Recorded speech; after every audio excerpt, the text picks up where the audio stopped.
ഈ വിരലടയാള വിദഗ്ധർ വന്നിട്ടുണ്ടോ സാർ? ഇവിടുത്തെ വീട്ടുകാരാണ്, എൻ്റെ അളിയനാണ് സാറേ. അത് ശരി. എന്താ ചോദിച്ചാൽ?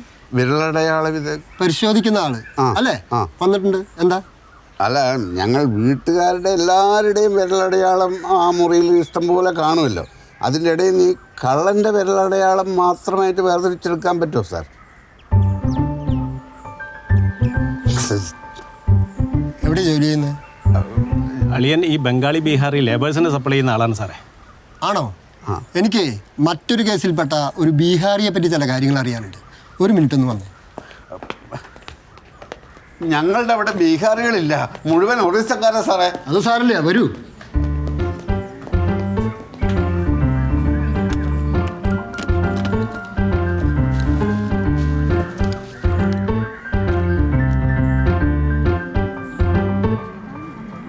സുധാര സാർ, ഒന്നിങ്ങോട്ട് വന്നേ.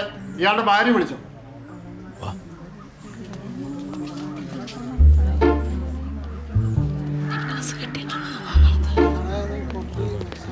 എല്ലാവരും പോയിക്കോളും.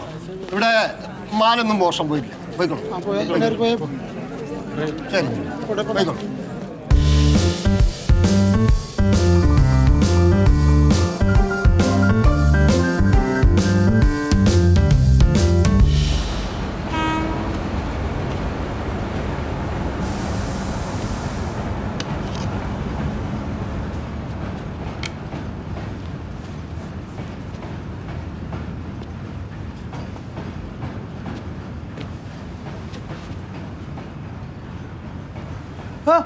എവിടായിരുന്നു?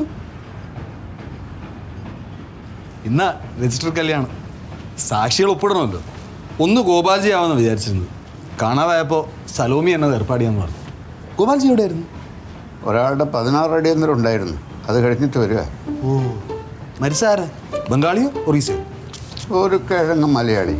അയ്യോ പാവം. അതൊക്കെ പോട്ടെ, നിന്റെ കാര്യമൊക്കെ ഓക്കെ ആയല്ലോ അല്ലേ? ഈ രജിസ്റ്ററിലൂടെ കഴിയുമ്പോൾ എല്ലാം ഓക്കെ. എൻ്റെ കാര്യം ഏതാണ്ട് ഓക്കെ ആയി. നല്ല കാര്യം. ഗോപാൽജി, എൻ്റെ ഈ ജുബ ഇങ്ങനെയുണ്ട്. ബൈക്ക് പറ്റുവാണെങ്കിൽ കുറച്ച് കാശ് ബാക്കി നമുക്ക് വാങ്ങിച്ചത്. കല്യാണമല്ലേ, ഒരു ചേഞ്ചൊക്കെ വേണ്ടേ? ഒരു ജുബയുടെ കുറവേ നിനക്ക് ഉണ്ടായിരുന്നുള്ളൂ. എന്തായാലും ഒരു തൊഴിൽ പഠിപ്പിച്ചു തന്നതിന് ഒരുപാട് നന്ദിയുണ്ട്. എന്ത് തൊഴിൽ? ഇനിയിപ്പോൾ ഏജൻറ്റ് പണി പോയാലും പേടിക്കാനില്ല. എനിക്കൊന്നും മനസ്സിലാകുന്നില്ല. അല്ല, കുറ്റം എൻ്റെ തന്നെയാണ്. ഗോപാൽജി ആർട്ട് സിനിമ പോലെ പരസ്പരം ബന്ധമില്ലാതെ സംസാരിക്കുന്നു.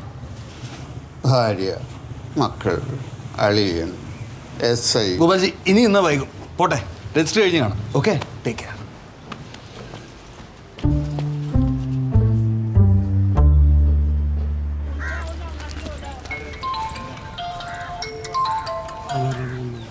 ഹലോ സലോമി, ഞാൻ ഇവിടെ എത്തി. അപ്പച്ചന് ഈശ്വര, എവിടെ കരയല്ലേ സലോമി? ഞാൻ എന്താ വരാം, ഇപ്പം വരാന്ന്. കിളവന് നെഞ്ചുവേന വരാൻ കണ്ട സമയം.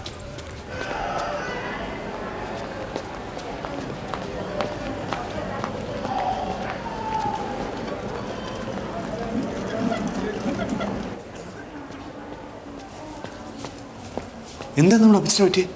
എവിടെ കിടത്തിയിരിക്കുന്നത്? എല്ലാ ടെസ്റ്റും ചെയ്യണമെന്ന് ഡോക്ടർ പറഞ്ഞു. അതിന് കൊണ്ടുപോയിരിക്കുക. ഇന്നലെ രാത്രി പൊറോട്ടയും ബീഫും കഴിച്ചിട്ട് കിടക്കുമ്പോൾ ഒരു കുഴപ്പമില്ലായിരുന്നു. ഇന്ന് രാവിലെ റൂമിൽ ചെല്ലുമ്പോൾ എന്നോട് പറയാം, എനിക്കെന്തോ തളർച്ച പോലെ, ഉടനെ ആശുപത്രി പോകണമെന്ന്. ഇനിയിപ്പോൾ പൊറോട്ട കഴിച്ചുകൊണ്ടല്ലായിരിക്കും. അതിൻ്റെ ഒന്നല്ല, അപ്പച്ചൻ എന്നും 5-6 പൊറോട്ട കഴിക്കുന്നതല്ലേ.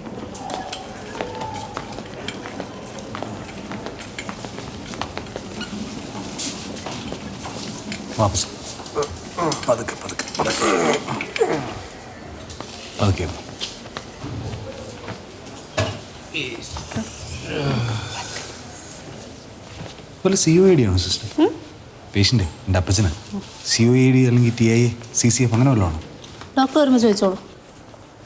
സിൽവിമോൻ ആരെ പറ്റിയാ CAD ആണോ എന്ന് ചോദിച്ചത്? CAD അല്ല അമ്മച്ചി, COAD അസുഖത്തിൻ്റെ പേര്. എന്ന് വെച്ചാൽ ക്രോണിക് ഒബ്സ്ട്രക്റ്റീവ് എയർവേ ഡിസീസ്. ഞങ്ങൾ ഈ മെഡിക്കൽ രംഗത്തുള്ളവർ പറയുന്ന ചുരുക്കപ്പേര്. നമ്മുടെ കല്യാണം മുടങ്ങി. അതാണ് ഇപ്പോൾ പ്രധാന കാര്യം. ഈ അവസ്ഥ ഞാൻ എങ്ങനെ ജർമ്മനി പോകും? അയ്യോ, വിസ ക്യാൻസൽ ആവില്ലേ? സലോമി, ഈ കിടക്കുന്ന എൻ്റെയും കൂടെ അപ്പച്ചന് യാത്ര മുടക്കുന്നതിനെ പറ്റി ആലോചിക്കാൻ വേണ്ട. അത് ശരിയാ മോളെ. സിൽവിമോൻ ഉണ്ടല്ലോ ഇവിടെ. മോൻ കടം വാങ്ങിച്ച കാശാ വിസയ്ക്ക് കൊടുത്ത്. എല്ലാം വെറുതെ ആവത്തില്ലേ? ഇല്ല അമ്മച്ചി, ഞാൻ ജർമ്മനി പോകുന്നില്ല. സലോമി നീ വന്നു. ഒരു മിനിറ്റ് അമ്മച്ചി. ഇവിടെ ചികിത്സിക്കാൻ ഡോക്ടർമാരുണ്ട്. ഒരു നഴ്സിൻ്റെ ആവശ്യമുണ്ടെങ്കിൽ ഞാനുണ്ട്. എന്നെ വിശ്വാസമില്ല. എന്നാലും സലോമി ഇവിടെ നിന്നിട്ട് എന്താ പ്രയോജനം? ഒരു കാരണവശാലും യാത്ര മുടക്കരുത്. മറ്റന്നാളിലെ ടിക്കറ്റ്. അവിടെ പോയി ജോയിൻ ചെയ്തിട്ട് ഒന്നെങ്കിൽ വന്നാൽ മതി. ആ വരവിൽ നമ്മുടെ കല്യാണം. ധൈര്യമായിട്ട് വിമാനത്തിൽ കയറിക്കാം.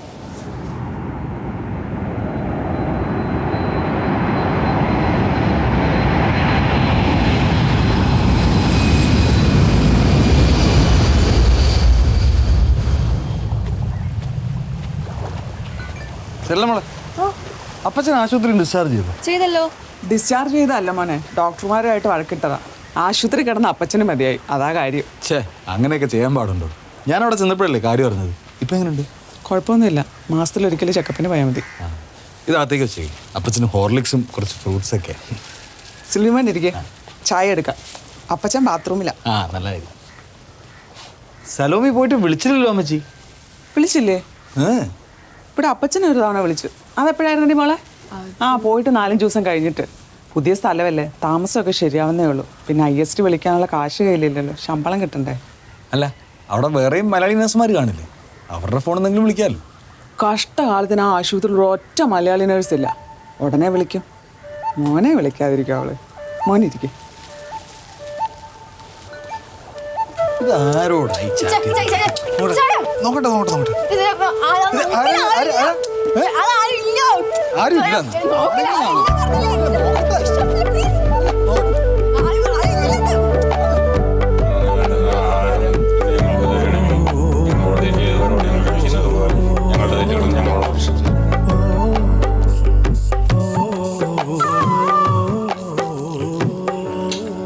അമ്മച്ചി, ആ മഞ്ഞ കളറിലെ ഗുളികയില്ലേ, അതൊരു മാസം കൂടെ കൊടുത്തു.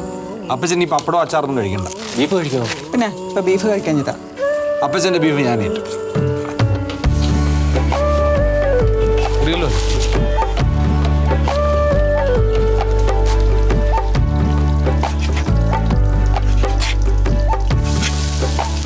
സിൽവി മോനെ കൈ ചീത്തയാക്കണ്ട, അമ്മ ചെയ്തോളെ ഇതൊക്കെ.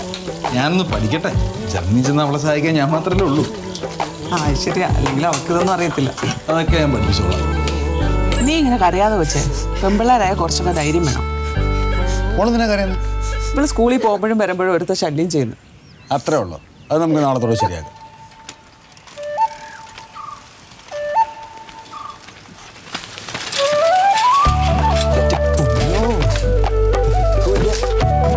അത്രേ ഉള്ളൂ. വാ, ഞാനും ഈ പണി കുറെ പഠിച്ചതാണ്. എക്കോ എടുക്കണം, വേണ്ടി വന്ന ആൻജിയോഗ്രാമും ചെയ്യണം. എൻ്റെ ഒരു മനസ്സമാധാനത്തിൽ. ക്രിയാറ്റിൻ ലെവൽ കുറച്ച് കൂടുതൽ. പക്ഷെ ഡോക്ടർമാർ നയിക്കുന്നില്ല. കാരണം എന്താ? ക്രിയാറ്റിൻ ലെവൽ കുറയ്ക്കാനുള്ള മരുന്ന് അലോപ്പതിയിലില്ല. അതിന് ഹോമിയോപ്പതി നോക്കണം.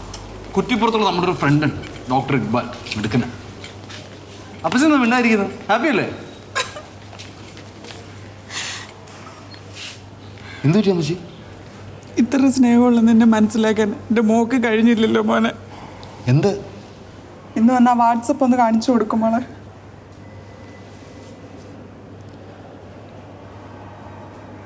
ഇത് നമ്മുടെ സലോമിയല്ലേ? കൂടെ നിൽക്കുന്ന ആ ജർമ്മൻകാര സാഹിബിന് ആ വഞ്ചക്ക് കെട്ടി. പലവരു കാണുമ്പോൾ ഒരു ചിരി തൂകുമ്പോ ഒരു ചിരി തൂകുമ്പോൾ അതിലൊരു തേനുണ്ടോ. പലവരു കാണുമ്പോൾ ഒരു ചിരി തൂകുമ്പോ ഒരു ചിരി തൂകുമ്പോൾ അതിലൊരു തേനുണ്ടോ.